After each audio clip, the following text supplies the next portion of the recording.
But to enforce the rule, in other words, to require people, truckers, to retrofit their trucks or replace them while we're in the process of clearing the air, so to speak, would be inappropriate. That's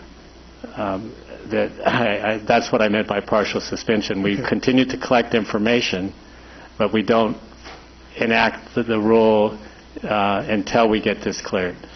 Well, technically, the rule actually has been adopted. It was sent to OAL a year ago. There was back and forth.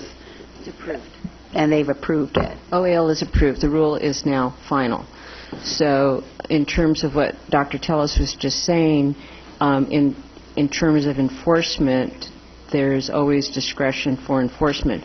The only thing that's happening, that's the requirement that was laid out in the staff report this morning. This year, the only thing that's required is this data collection, which I think you just indicated that you want that to continue. So there's nothing really to suspend on the enforcement.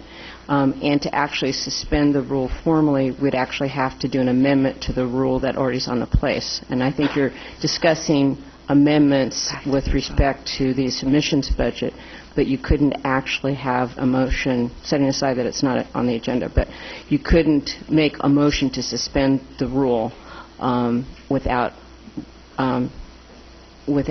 going through a notice package, okay, because we have a final rule. But the bottom line is you can enforcement, you can suspend enforcement, but in fact there's nothing to enforce this year. So it's a circle way around. I understand your point, but I don't. Procedurally, it may not be procedurally, possible. It doesn't really have an effect, I guess is what I'm saying. We have two other